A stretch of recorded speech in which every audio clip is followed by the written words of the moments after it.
Technology, science, space, environment, people. places. It's all totally awesome.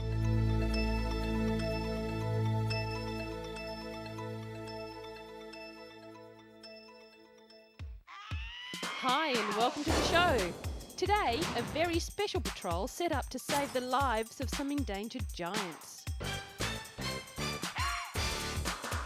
Teaching these great hoppers a thing or two about road safety.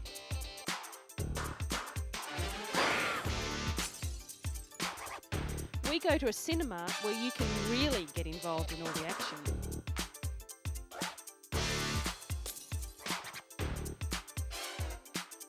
And emu oil. Is it the new wonder tablet for those suffering from arthritis?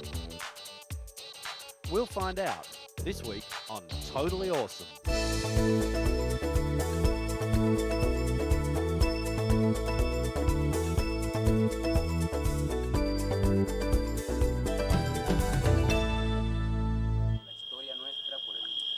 In a very exciting discovery recently, these Salvadorian paleontologists began to unearth the first ever mastodon remains.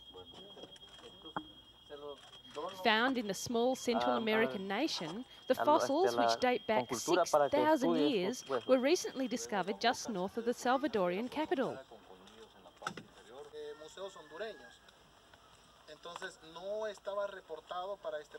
The scientists think it's a subspecies of an American mastodon. Work is now underway to uncover the giant bones that make up this magnificent animal. Archaeologists and paleontologists will work together to preserve the important discovery. According to the experts on site, the animal was a female and measured 5 metres tall and 6 metres long. The mastodon roamed the American continent 6,000 to 7,000 years ago. Discoveries such as this one help scientists trace the animal's footsteps and learn more about its origins. Not all sites are in an easy-to-get-at place though, and careful planning for the excavation is necessary. The bones were discovered by a local man as he was on his way to visit his friends. He thought it was a tree sticking out of the riverbank, but was taken by surprise to see a tooth and then some other pieces of the mighty animal. It is the most important find in the history of the country since the remains of the giant sloth were discovered in 1979. Who knows what other discoveries still remain to be found?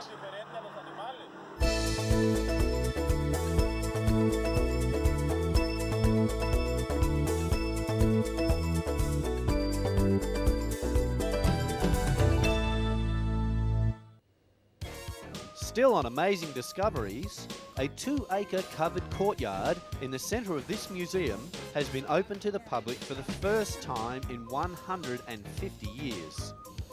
It's a major development for the museum, and it has created the largest covered square in Europe. For years it was used as a book storage building, but now the books have been moved into a new building and the Great Court is open to the public. What was once a clutter of library storage buildings has now become a vast open space, with the round reading room the central focus of the whole redevelopment. The project was originally developed as an elegant courtyard by the original designer Sir Robert Smirke in 1823. It was never realised because in 1857 the round reading room opened and slowly spread into the remaining space. For the first time, the round reading room will be open for public use. Previously, only writers who held a special ticket had access. These included Karl Marx, Lenin, Oscar Wilde, George Bernard Shaw, and Mahatma Gandhi. All of them researched and wrote here. The books on the walls have all sorts of information about the library and the things on display. It even has a multimedia system that takes you through the history of anything in the museum. The best thing about the Great Court is the stunning roof. 6,000 square metres of glass and steel weighing some 800 tonnes. The repairs to the amazing court have been funded through national lottery money and other public and private donations. The Great Court also houses a new exhibition area, the Joseph Hot Tongue Gallery, which will hold a new exhibition every few months. Next time you take a trip to the museum, take a good look around. Maybe the building is as fascinating as the displays.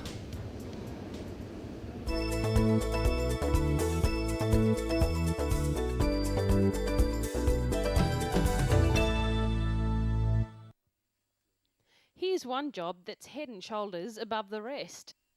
It's a unique patrol unit of 5 endangered Sumatran elephants and their handlers, or mayouts. Their job is trekking through some of the world's toughest terrain in the Gayaan Lesser National Park in northern Sumatra.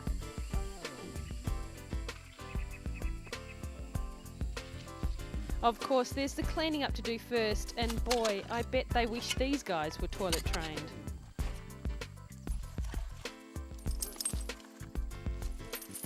Bound by chains isn't the nicest image to have. However, these giants are helping in so many ways to help the environment and save their own endangered species.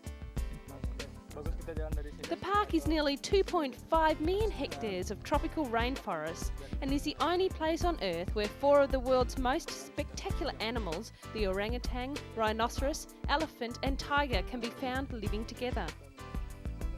But the park and its rare animals are under threat from humans, whose presence has resulted in massive land clearing, illegal logging and poaching. The population of Sumatran elephants has plummeted to less than 600, and researchers believe the orangutan could disappear for good in 10 years. Set up 2 years ago by the European Union and the Indonesian government, the Elephant Patrol has become a successful unit in fighting the illegal logging and the loss of the elephant's natural environment. The Elephant Patrol unit says part of its success comes from fear. I mean, would you like to take on one of these giants? The National Park authorities have become frustrated because efforts to prosecute the businessmen behind the logging have failed.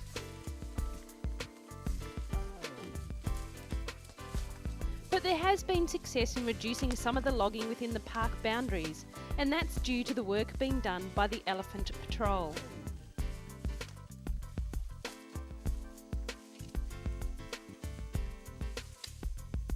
In some unique way, you can say the tame elephants are doing their bit to protect the wild elephants.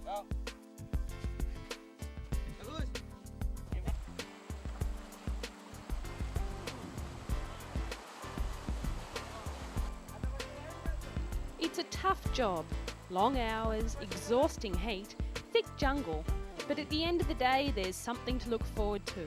A long, cool bath and a good scrub. What could be better than that?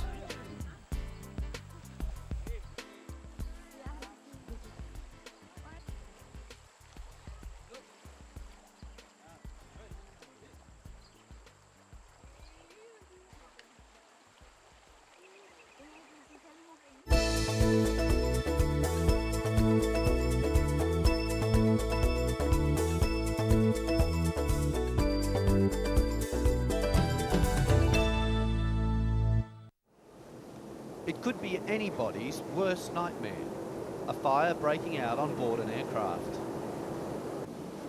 Airport firefighters are tackling the blaze within minutes. Fortunately, this is not an emergency situation, but the fire on board this specially equipped Boeing 747 training facility is very realistic. It was designed and built by IFTE, a highly trained and certified company which specialises in providing equipment and training for disasters such as this. Before IFTE came onto the market, the firemen would train in an old ship container. They would put some old straw in the corner, pour some petrol over it, and then set fire to it. There was obviously a need in the marketplace for a more realistic setup. The success of the setup put the company in the spotlight. They were then asked by the military to produce a training facility for practicing counter-terrorist operations in airport hostage situations. A fire engulfs a factory ceiling. In this case, it looks like an ordinary commercial building, but the rig can be changed to simulate a ship's hold, a basement, a block of flats, a petrochemical storage unit, or an oil rig, even a submarine. IFTE not only provides the hardware for these situations, but also the specialist training for personnel to be able to save lives. This reputation has rocketed the company to world leader status. It's the training, the facilities, and the quick action that makes these firefighters ready to face any situation with the utmost confidence. This British company is now exporting its product and its specialist knowledge all over the world. The incredible demand on the international market will keep IFTE in its strong commercial position, at the same time ensuring the safety of millions of global travellers.